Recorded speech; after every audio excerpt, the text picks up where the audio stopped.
Welcome to the Sales Influence Podcast, where we talk about finding the why in how people buy. I'm your host, Victor Antonio. Thank you for joining me. Super excited to have you with me. Thank you for lending me your ears.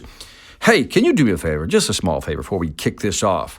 I would like for you to share this podcast with at least one person. Can you do that for me? I think we need to get more people on the Sales Influence channel listening to this content. So if you really dig my content, you like it, share it with at least one person. That's all I'm asking is one, not 5, not 10, just one. And now, today's topic is mimosas. Yes, mimosas. No, not the drink. I know that's where your brain went. Today, I want to talk about mimosa pudica. I just like saying it. Mimosa pudica. Let me tell you about a story about a man, basically an astronomer by the name of, and I'm going to get the name wrong because it's French and it's a long one, Jean-Jacques d'Autour de Maison. I know I got it wrong, but I'm close enough. In the summer of 1729, this astronomer was basically kind of gazing out the window. If you can imagine, that's what astronomers do, right? When they don't want to do any work, they stare out the window. So he was staring out this window, and he notices a plant. And this plant, during the day, is beautiful. It's all opened up, really beautiful. But he noticed that as the sun started to set, twilight set in, he noticed that this mimosa pudica, that's the name of the plant, this mimosa pudica, the leaves begin to close as night begins to fall. And then the very next day, you can imagine what happened, right?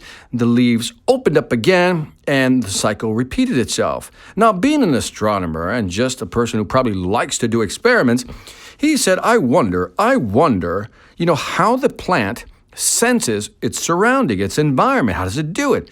So he decided to take the plant and put it in a cupboard where it was always going to be dark, right?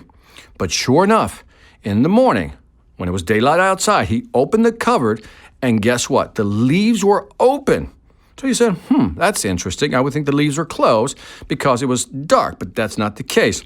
He went as far as putting dark curtains to make sure it was really dark. And you can imagine a guy like this will try to do anything to make the room dark, but every time he checked on the plant, when it was dark, it was always open. And in the afternoon, it was closed. And so he was puzzled by this, but basically what Jean-Jacques d'Autour de Maison has figured out is that plants have their own biological clock. Now, I came across this story when I was reading Daniel Pink's book called When.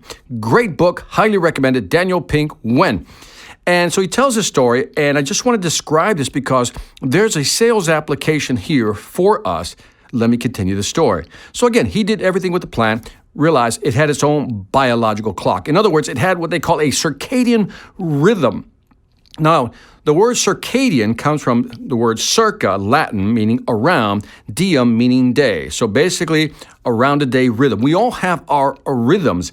They open, they close. The plant opens, the plant closes. It has its own rhythm.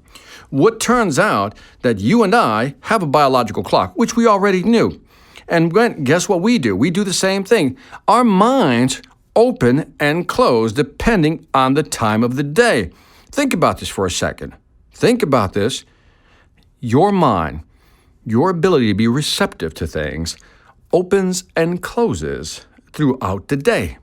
So what they did is that they did this study with folks, right? They wanted to find out, what are the peak times where, people are, let's say, happy. They had 12 different pronouns. One was happy, one was enjoying themselves, one were you frustrated. 12 different pronouns. But they wanted to understand, do our moods change during the day, and does it change for everybody in almost the same way?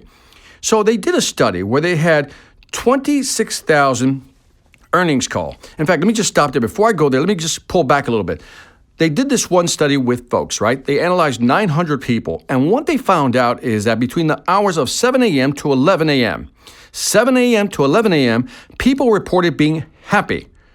Between 11 a.m. and 3 p.m., that mood dropped. In other words, it went a little negative. But then from 3 to 9 p.m., it went up again. people were happier again, right? So 7 to 11, happy. 11 to 3, not so happy. 3 to 9 p.m., happy again. And then they asked them a different question. I want you to register if you're enjoying yourself, enjoying life and enjoying yourself.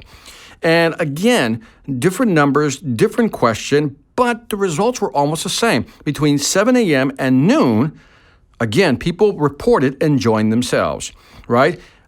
From noon to 3, they reported not enjoying themselves. And from 3 to 9, guess what? They reported enjoying themselves again. And by the way they did this, they have something called a day reconstruction method.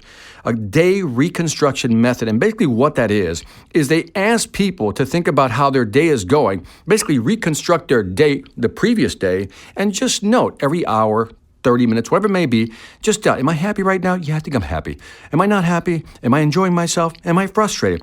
And what they ask people to do is reconstruct their day. And then what they do is they collect all this data, in this case from 900 folks, and that's how they arrived at these numbers. So what they found is that the peak happy times, when you're enjoying yourselves, we can combine those two, is really between, again, early morning and 11, right? That's peak right there. Early morning and 11, and then in the afternoon as well, 3 p.m. to 9 p.m. towards the evening. So think about that. That's when you're in your best mood, your best mindset.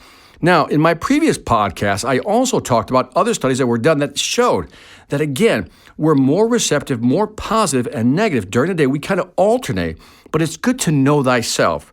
So now, if you know that your peak time from 7 to 11, especially at 11 a.m., you are peaking at 11 a.m. That's your peak time. From 7 to 11, you were in a good mood, you're happy, you're enjoying yourself. And also, leading up to 9 p.m., from 3 to 9, but especially around 9, you're like in a good mood and you're happy and enjoying yourself. If we know that, then maybe that's when we should plan certain things in our lives. And if you're in selling, why not? Knowing this, that customers might be in a better mood from 7 a.m. to noon, why not use that as an opportunity to actually make your phone calls? Now, if you know from 3 to 9, again, the mood starts increasing from 3 to 9 p.m., then maybe we can start making calls at 3 o'clock and maybe end at 5 or 6, whatever it is. Keep this in mind. This is interesting to know. Now, how do companies apply this data, these new findings? Daniel Pink, in his book, discovered something interesting. He studied earnings call. If you don't know what an earnings call is, if you're a public company, every quarter you have to report how your company's doing, profitability, and all this wonderful data that investors like to hear about. So they did a study where they analyzed 26,000 earnings calls. These are people calling and reporting to either investors or reporters, whatever it may be, how they're doing. They looked at 26,000 earnings call, 2,100 public companies in a 6.5-year time frame. And again, using some type of algorithm, they noticed that if the earnings call was in the morning, it was typically received more positively and stock prices rose on that company. But if the earnings call were in the afternoon, they tend to be more negative and it would impact the stock more. This is fascinating. Timing is everything. Now, how could you apply this on a daily basis? Again, I gave you one example. Here's a good time to call customers when they're in a good mood. But also, if you work for a company, why not have or schedule your meetings from 7 to 11? That's your time slot, because people are going to be in a good, positive mood, or from 3 to 5 or 3 to 6, whatever your hours are, when people start to feel positive again. So this gives us some insight into when we should schedule meetings. And again, it makes sense. Right in the middle of the day, we're tired, we're fatigued. All of a sudden, we become more negative because we're just tired. We make poor choices, we use sloppy logic, we're just short. And if we know that the middle of the day, let's say from noon to 3, is not a good time to have meetings, let's not have meetings. So many companies have meetings at 1 p.m., which I think now, I knew it was a big mistake. Looking at this data, I can now confirm it's a big mistake. So again, ask yourself, how would you use these time slots to your advantage to sell more effectively, to market better, or just to run your business more effectively? Ask yourself those questions. Love to hear your feedback. Post it online. And that is it for the Sales Influence Podcast. As always, I want to hear your feedback, especially on this topic. I think it's an interesting one. Let me know what you think. I would greatly appreciate it. Also, as you know, I have an online sales training platform. the Sales Velocity Academy. If you want to sell more faster, go to salesvelocityacademy.com. And again, if you can do me a favor, share this podcast with at least one person. I would appreciate it. Lastly, I want to thank you for listening. This is Victor Antonio, always reminding you, selling ain't hard when you know how. Take care.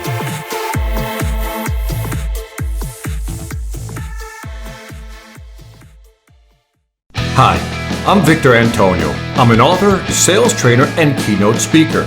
I'm often asked, what makes a great speaker? Is it someone who delivers real content that the audience can use? Is it someone who engages the audience so they're part of the learning experience? Or is it someone who can motivate an audience to push them beyond their comfort zone and discover new abilities? The answer is yes. But the most important thing to remember is that I'm not there to look good. I'm there to make my client look good. Simply put, it's never about me, and it's always about them.